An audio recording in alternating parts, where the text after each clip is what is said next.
What is up, YouTube? So it's been quite a while since we've done anything really down in the shop, and got tons of dogs running around. We got a new puppy last year, so I've been kind of doing that, doing dog stuff, working on some other hobbies.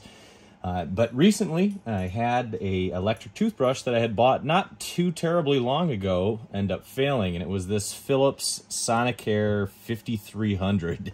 It's ProtectiveClean 5300. It was a pretty cheap toothbrush at the time that I bought it. It was only about $52. They ran a deal, and it came with 3 brush heads as well. If you have one of these toothbrushes, you definitely know that the brush heads are where they make all their money, right? The brush heads are generally pretty pricey. They work really well though, and I've had some issues with the teeth, so I had been using this, and it has done a nice job. The model number exactly, I believe, is HX6423/34. And again, after it failed on me, I went back to kind of look and see if there were any reviews that had a similar failure mode, and there certainly were. So what happened with this toothbrush handle is actually this stem, which is where the toothbrush brush head slides onto, became extremely loose. You could grab it and move it it had yield in all directions, just circular. So it looked like it had come disconnected or had broken completely from inside of whatever motor powers the Sonicare system. So of course I was annoyed. It was only about 1.5 years old, and I got on the Philips website, typed in some information that they wanted. It turns out they were able to replace it under warranty. So now I'm down on the on the shop bench here, and I was curious what the hell happened to it, right? What caused it to fail? I've got a new one upstairs. They actually replaced it with a significantly nicer one. It has a Bluetooth app. I don't know why you want a Bluetooth app for your toothbrush, but it definitely has that. And the new one came with 2 new brush heads, so that's a win as well, and a case that charges it when you take it with you on like a camping trip, so that's cool. So nevertheless, they took care of me, and now I can fool around with this guy down in the shop. So to get this thing open, as I was looking through all of the warranty information and whatnot, I found out that you could just bang the bottom of this with a hammer down here. Basically, you set it on a workbench, and you give it some strong taps all the way around the body like this. And what happens is the bottom of this is actually just press fit in, which I guess shouldn't come as much of a surprise. And there's actually a rubber retaining O-ring in there that seals it off so that it protects the internals from any water ingress. And it also allows you to do the induction charging, which is what that little hole is right there. That's actually where the little induction charging pin goes.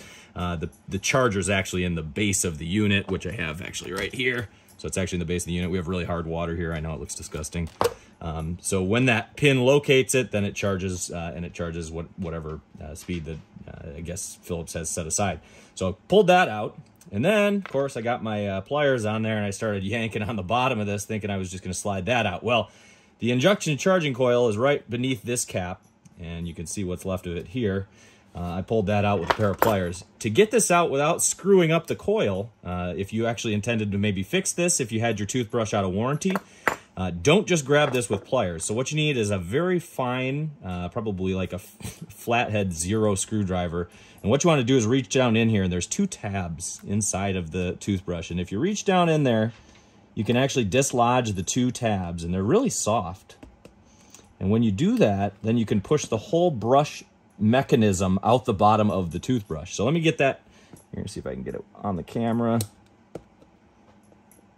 Just 2 tabs, and you can see them very clearly. Obviously, poor lighting down here in the shop, but if you were me, you'd be able to see them very clearly. And then you have 2 options. You can either grab it. Since I already screwed this up, I'm going to grab it, and I can start pulling it out. You saw it already yielded a little bit. The other option is once you've got those 2 tabs loose, you can basically take that stem, even if it's loose from the failure mode, and start to slide that whole mechanism out of the toothbrush, and it slides out just like that. So now you've got your toothbrush body, your cap, which can be pressed back in, and if you didn't fuck up and ruin the coil like I did, you could technically repair this. And that's really why I'm making this video, because I was curious if this thing could actually work again. And the answer is absolutely it can. So what happened here?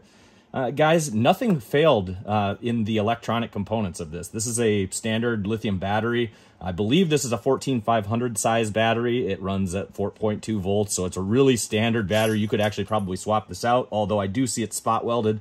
on both ends. Even though it looks like it's just a snap-in tray, it does look like it is spot welded. I didn't try to take it out.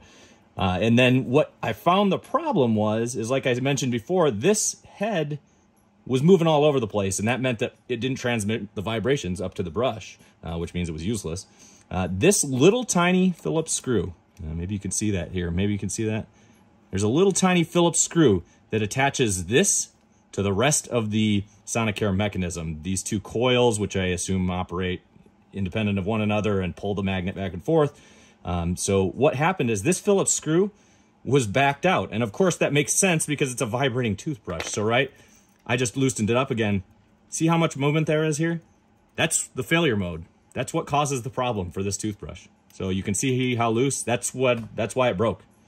And to fix it, all you have to do is take this apart, throw a little blue Loctite on it, and get a Phillips screwdriver. I think this is probably a 1, just a small Phillips, and just firmly tighten that screw back up. And you know what? It works like a champ again. So here's your power button. Here's your mode button on the 5300. Works like a champ, and that thing is firmed right back up. So you could theoretically, if you wanted to, take your Philips toothbrush, one of the 5300 models, pull out the bottom of it, and if you get these two tabs and don't screw up the mechanism like I do to charge it, slide it out, tighten that screw, put a little Loctite on it, slide it back in, snap this cap on, and your toothbrush would totally be functional again. This may not be relevant for everyone. Like I said, Philips will take care of you up to about 2 years into a ownership on these things. So if you're under 2 years, just go ahead and do the warranty thing, get a new toothbrush. You'll probably get a nicer one than this one. But if you're over two years and you don't want to waste this, you can fix it. And it should remain watertight because we have a rubber gasket here that you can press right back into the bottom of that plastic toothbrush. Now, you do have to be careful, right? Don't wail on this casing with your hammer. Just hit it enough and keep going around in circle. Just hit it enough to dislodge it from here so that you can start to pull it, and you can get the edge of it with the screwdriver once you get that first started. And you can put this thing back together and totally use it. So my plan for it, I'm going to slide it all back together, and there's actually some tracks in there that will grab the mechanism and let it fit right back up in there. You can hear it click, and it's working. It's on white mode, makes kind of a weird intermittent buzzing, but if you listen, it's working like a champ now. What I'm going to do is pop this all back together, get an old brush head.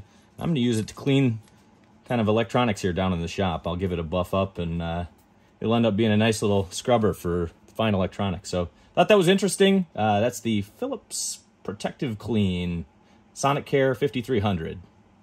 Maybe that'll help. All right, guys. Have a good one.